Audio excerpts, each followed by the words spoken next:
verse 171 of chapter 4, Allah addresses the Ahlul Kitab. Remember the Ahlul Kitab, whenever they are addressed in the Quran, the Imams of Ahlul Bayt tell us you should pay very close attention, because the Ahlul Kitab are very similar to you. If you go to see, technically speaking, even we are Ahlul Kitab. The only difference being our Kitab is the Quran, right? So they are Ahlul Kitab, we are Ahlul Kitab in a way also. We are people of the Quran. And then Allah subhanahu wa ta'ala gave them lofty and noble prophets like Musa and Isa alayhi salam. Allah gave us an Ulul Azm prophet like their prophet, as he tells us in Surah Muzammil, Inna arsalna ilaykum rasulan shahidan alaykum kama arsalna ila fir'auna rasula.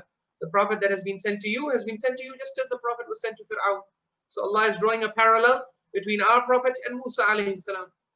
So all of these verses of the Holy Quran, particularly these ones which are addressed to the Ahlul Kitab, the Imams of Ahlul Bayt appeal to their followers that pay very close attention when Allah speaks to them. Because you see, at the time the Quran was being revealed, the Muslim Ummah had not made a lot of mistakes. They had not deviated. They made slight mistakes which Allah corrected in the Quran, but because they were under the supervision of the Holy Prophet, the direct supervision of the Holy Prophet, there was not much scope for deviation. So that's why all the guidance that Allah wanted to give future generation of Muslims, you know how He gave it to us? He gave it to us by addressing Ahlul Kitab. So in the Quran, Allah extensively deals with the deviations of the Ahlul Kitab. He shows us where they have gone wrong. And the implication is, look, these people were people just like you. They had prophets, they had books just like you. They're no different from you. If Shaitan got them through this door, then it's very likely he will also try to attack you from the same door. So when we speak to the Ahlul Kitab and we expose the doors from which they were taken for a ride and from which Shaitan got the better of them, you Muslims pay special attention.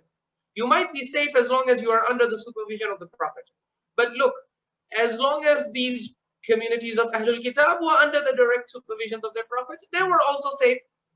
How do we know this? From the testimony of Isa alayhi salam on the day of judgment, which Allah cites at the end of Surah Al-Ma'idah, where He says, وَكُنْتُ عَلَيْهِمْ شَهِيدًا مَا دُمْتُ فِيهِمْ.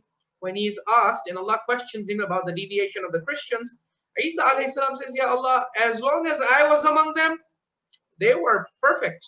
They were on the straight path.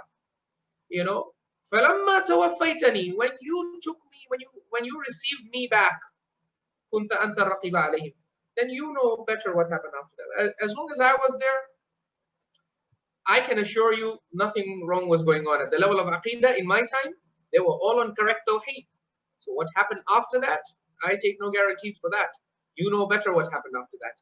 So in the case of Isa alayhi salam, as long as the Prophet is there, the community is on the straight path. But after the Prophet leaves them, what happens?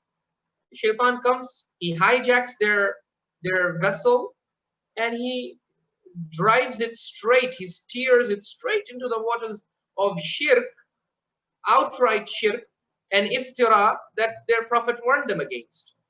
So the same thing happened in our case. We're not a different ummah from previous ummah. It's not like, you know, we have angelic powers or we have some kind of infallibility from deviation or anything of that sort. It's just that, yes, because we have the Quran, we always have something to come back to.